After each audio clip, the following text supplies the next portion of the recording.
However you measure it, economic performance, political stability, internal security, the Pakistani state is failing its people. Why? And what prospect is there of radical reform from within? Well, my guest today would dearly like to be Pakistan's agent of change. For 15 years, former cricket star Imran Khan has led a reformist political party. He says his country has now reached a tipping point comparable to the Arab Spring. But are Pakistanis ready to put their faith in Imran Khan?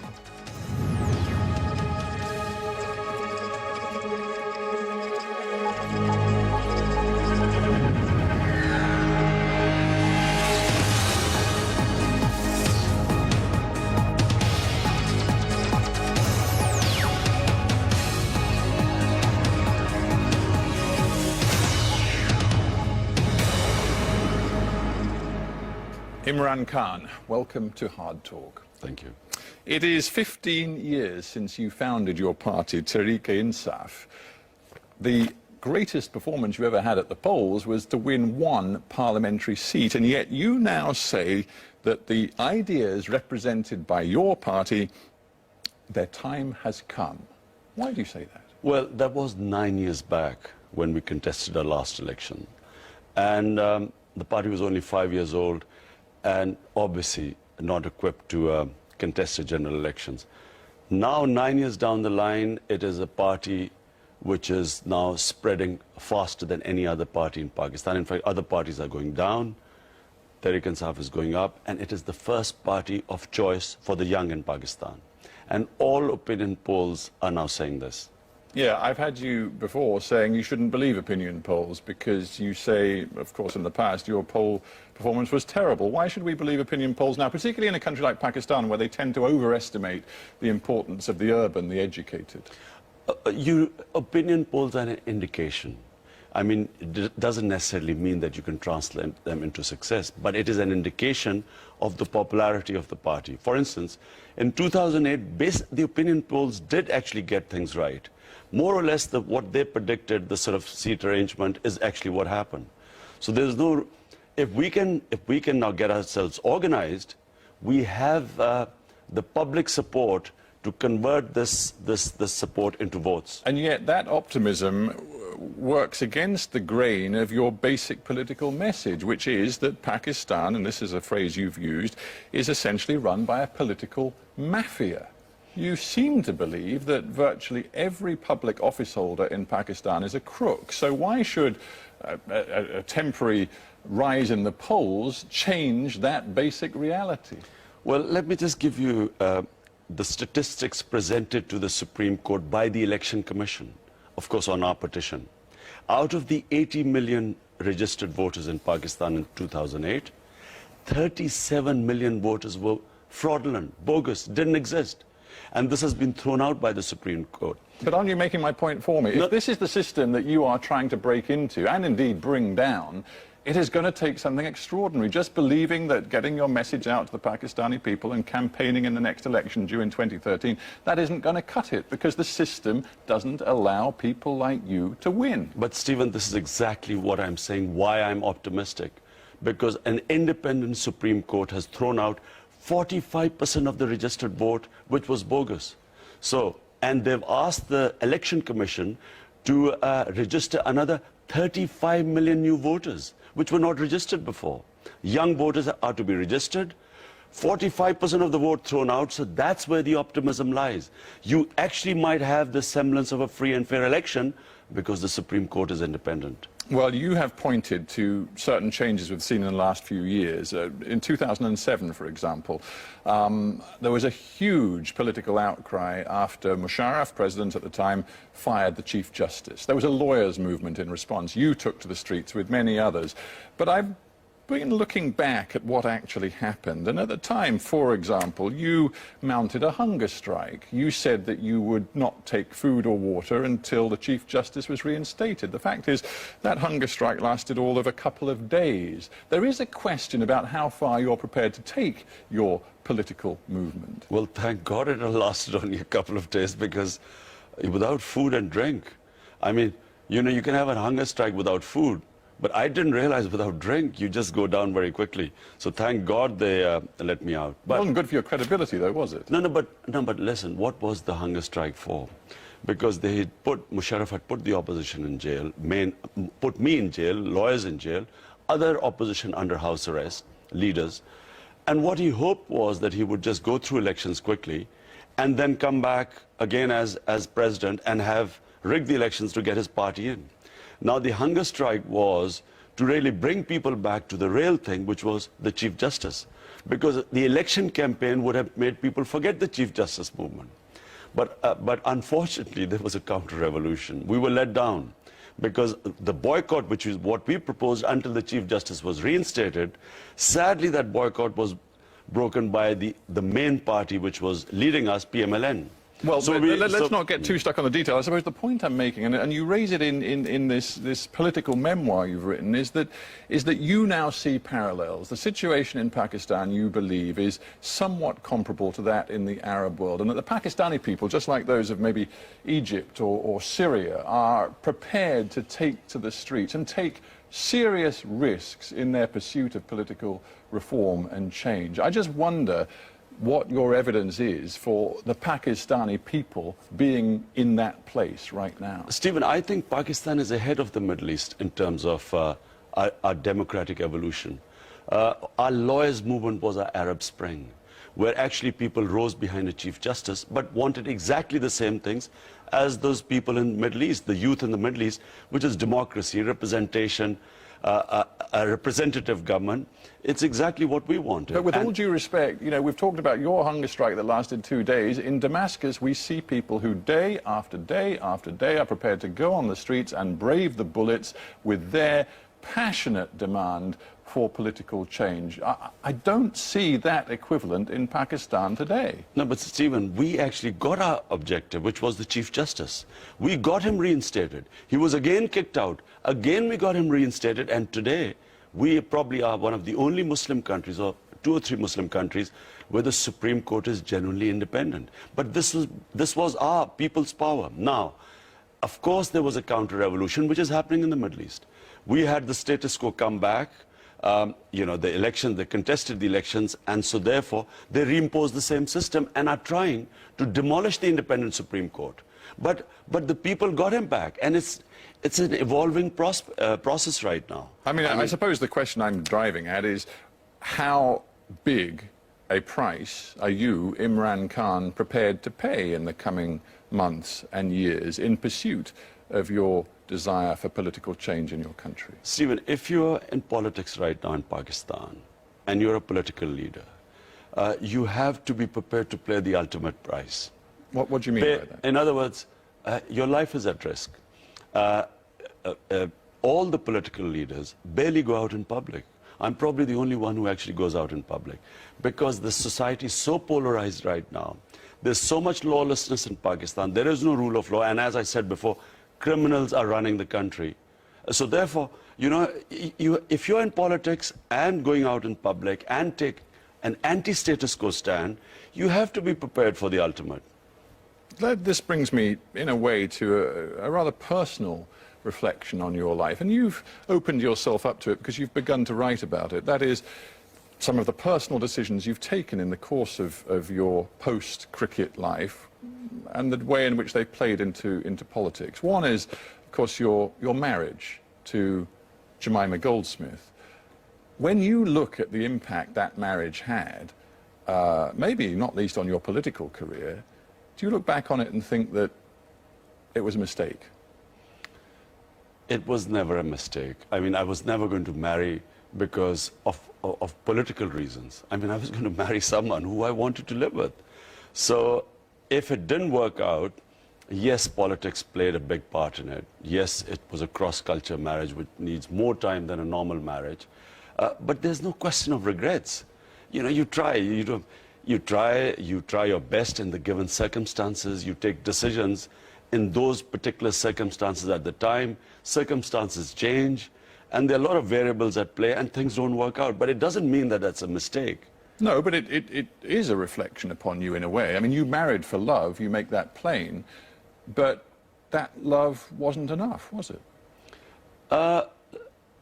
in Britain, if everyone marries for love, and yet you have almost half of the marriages ending up in divorces, it's not because there's something wrong with the love or anything. It's that circumstances change. A lot of variables are at play to make a marriage work. One of them is that you must have the same passion. You must be growing in the same direction. Problem that happened with my marriage was the moment my opposition or the politicians attacked my ex-wife and attacked her as first Jewish lobby, then other various attacks. Her father was of Jewish origin. She was from a fantastically wealthy family. You would have been very naive if you hadn't thought from the very get-go that those were going to be factors that would be played against her and against you once you were a married couple. Well, no, I won't say naive. I just didn't expect in Pakistani politics. Very rarely are families brought into the fray. This is not normal in Pakistani politics. You do not talk about people's families. So this was new for me. But it also happened because I was attacking their corruption. Because they could not attack me back on my corruption, which they do with each other. With each other, one says so-and-so is corrupt, he says, you are also corrupt. And so they keep quiet. With me, they couldn't attack me on corruption, so they went for the soft target. And I must say, I didn't expect it. And it's unusual for Pakistani politics. But here's the nub of it, and here's why I mention it in relation to you saying that, in politics in Pakistan, you have to be prepared to pay a massive price. You say now that the raising of your children is the most important thing in your life. And yet you had a choice to make, because when Jemima took the decision that such was the difficulty of her life in Pakistan, she was going to go back to London, return to London, you could have made the choice to go with her. Your relationship was still strong. You could have given up politics and given up your life in Pakistan, but you chose not to. Stephen, number one, it's not just that my children are most important. They gave me the greatest happiness. Fatherhood gave me the greatest happiness. And the fact that once Jemima could not live in Pakistan anymore, wanted to come back. Leaving Pakistan was never a choice for me because, she married a certain man. Me, a man who was driven or always had passions, I think that's what made what I was, and that's what might have impressed her. Me living a purposeless existence in London would not have been the person Jemima would have married. I would have probably lost self-worth or a purpose of existence because I have not known a life without a passion from 9 onwards. Always I was driven by something. So what would I have done in London? And would that marriage have lasted anyway? Do you ever regret that decision? Because it fundamentally changed your relationship with your children forever. The only time, children are the collateral damage of a divorce, and probably they suffer the most. And of course, anyone who's been through a divorce knows the sort of pain that causes. But the important thing is that, when she went back, and the second election is really which took its toll on her. The first election, she actually campaigned with me. But because of her attacks in the first election, second election, we kept her out. So basically, for 5 months, she was on her own, and I was going all over the country. And by that time, I came back, and then they still attacked her. Even though she wasn't in the election, they called her something to do with a book she read about Salman Rushdie, that he was a teacher or something. And so they attacked her. And that's when, by the time I came back, I think that's when she had given up. So that's when she decided to go back. Now, what were the choices? I hoped that it would still work out, that somehow she would come back. But gradually, in a year or so, I realized that, she had just got settled in life there. And that was your new reality, that you stayed in Pakistan, you committed yourself to politics, which brings us back to the political arena. Faith is very important to you, is it not? And it's important in your politics. You've made an increasingly prominent sort of set of statements about the way in which faith colours your political actions. In what way?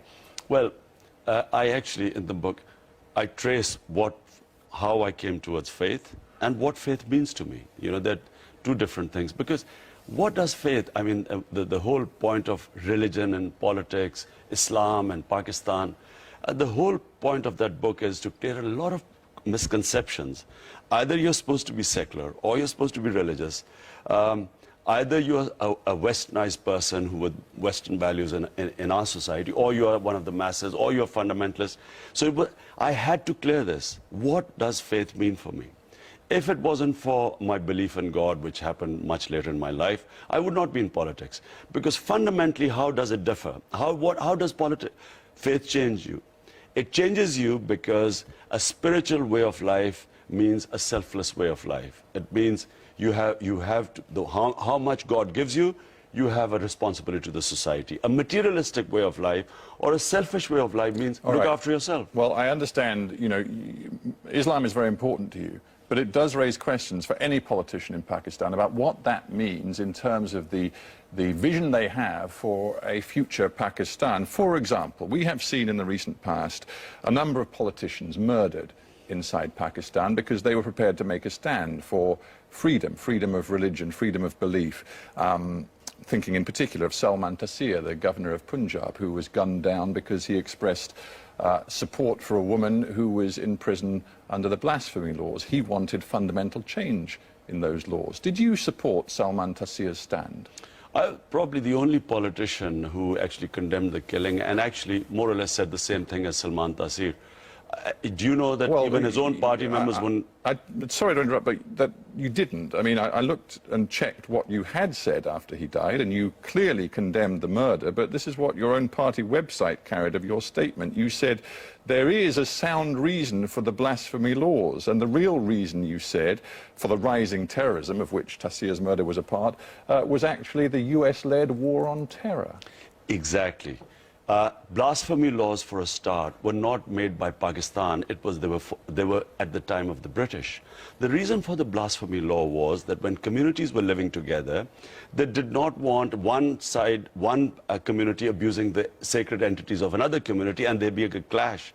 That's when the blasphemy laws came in. But you sound like you're justifying the blasphemy laws. You just told me that you were on the same side as Taseer. Taseer wanted the blasphemy laws totally changed. He wanted to end the death penalty as a punishment for blasphemy. He wanted the evidence base to be much stronger so that people couldn't just be taken to court on hearsay. He did not believe in these blasphemy laws. It sounds like you do. Blasphemy laws are to prevent a community from having a bloodbath. It is to actually, if the laws are implemented properly, and now this is the thing, the statement which actually Salman Taseer said, the blasphemy laws should not be abused. So in other words, innocent people should not be caught in it. That's basically what he was trying to say, which is exactly what I said, that no one should be allowed to abuse blasphemy laws. Now, Stephen, understand this. Every law is abused in Pakistan. This is a small part of what is happening at a larger level. It's a small part with symbolic significance. No, one little point. It's not just Salman Taseer has been killed. There are imams in the mosques who've condemned suicide attacks have been killed. A religious scholar who I know, Javed Ghamdi, has to leave Pakistan to live in the US. And why is that in Malaysia? And why has that happened? Because the war on terror has polarized our society. The reason why I blame the war on terror is the same remark made by Salman Taseer would not even have made news before 2004. Today, the society has got so polarized, anyone caught on the other side, considered to be pro-American, anti-Islam, a collaborator, is at risk. And when Salman Taseer is gunned down, surely the first onus upon a political figure such as yourself is to absolutely condemn the form of extreme Islam, the jihadi mentality, which led a man to pull a gun on Taseer and murder him. Stephen, you go on our website. I mean, for 7 years, we have condemned every act of terrorism under whatever form of extremism. But my whole point is, this war is leading to radicalization of our society. It's not helping. It's not curtailing terrorism. I just find it interesting. It's producing extremists. That in your sort of politicking, you have increasingly chosen to focus front and center on an anti-American message. It was there in the response to Salman Taseer. It was there when the killing of bin Laden was announced. Your first reaction, you said, was to feel anger and humiliation on the news that bin Laden was dead. Explain that to Stephen, me. how would you feel if someone, your ally, comes from across the border and kills someone in your own country? And here you are giving immense sacrifices for that neighbor or for that country. Pakistan has lost 35,000 people dead, $70 billion lost to the economy. But we're talking about Osama bin Laden. We're talking about about the mastermind of the 9/11 attacks. Was it not, perhaps, a sense of shame that he was in Pakistan, and as the Americans went on to claim, almost inconceivable, the Pakistanis did not know in some form that he was there? Maybe shame about that, but also a sense of relief that, thank God, he is no longer capable of leading Al-Qaeda and its terror activities. Stephen, for one, whether Pakistan government was complicit or whether it was incompetent, as said by Panatta, I'm talking as a member of Pakistani public who's not part of the government. Well, you're talking as a responsible leader in Pakistan, a man who aspires to actually lead the country. Exactly. And now, how would I feel but I'm a Pakistani citizen, but my country has given 35,000 people dead in a war we had nothing to do with. $70 billion lost to the economy when total aid has been $20 billion. How would I feel that my ally, who we are fighting for, does not trust us, instead comes and conduct the operation itself? How does it help? Should they not have told our government? If it's either it's an ally or it's not an ally. How does it help in terms of the future stability of Pakistan for you to tell the Americans that you want to see them completely out of your country in terms of intelligence cooperation, in terms of their anti-terror activities in Pakistan? You want to cut all ties, and you believe that will lead to greater stability. When the Americans are alleging right now that the ISI, the Pakistani intelligence agency, is actively helping the Haqqani network and other militants do their deeds inside Afghanistan. First of all, if this myth being spun that 4,000 or 5,000 Haqqani Taliban is the reason why the US is not succeeding in Afghanistan. 140,000 US soldiers in Afghanistan, greatest military machine in history, is not succeeding because of these 4,000 or 5,000 fighters that are supposed to be holed up in North Waziristan. Does that make sense? That's number one. But I just come back to that. Does America not have a right, in terms of self-defense, to pursue these people if the Pakistani government will not pursue them? But are we Pakistanis not allowed to criticize American policy? Are slaves allowed to just say, does the United States have a right of self-defense if these people are not going to be rounded up and detained by the Pakistani government? Does the US not have a right to do it? But does the Pakistani government also have not any semblance of sovereignty in our country, that maybe they are fighting this war on terror, which is why 35,000 people have died? Can they not fight it their own way? Now, I come back. Their own way brings us back to the quote from David Cameron of last year. Consistently, the Pakistani has looked both ways, he said, on the issue of terrorism. God, if I was the Prime Minister of Pakistan, I would have immediately told them that, look, we will fight this war our own way. We don't want any interference. We don't want your money. We don't want your aid. Look, it doesn't mean cutting the relationship with the Americans. It means we will fight it our own way. Frankly, it does, because it takes two. And if you had your way, the Americans would cut their relationship with Pakistan. It's quite clear. And that would involve billions of dollars of aid at a time when Pakistan, goodness knows, has every reason to need that aid. Pakistan has lost $70 billion, the people of Pakistan, in this war. This was published by our own. This current government has published in the economic survey. Total aid is $20 billion. This aid is destroying us. Look, I would tell the Americans that what do they want from Pakistan? There should be no terrorism from our soil. That's all they should want. We'll do it our way. If I am perceived as a puppet of the Americans, it takes away my credibility and ability to fight terrorism. Because of me, there will be more people picking up guns. Look, puppets create terrorists. They create radicals. If it was a sovereign government, we would deal it with our own way. But the Americans, surely, would they not want a Pakistan government which would ensure no terrorism from our soil? Would they not want that? Imran Khan, we have to end there. Thank you for being on Hard Talk. Thank you.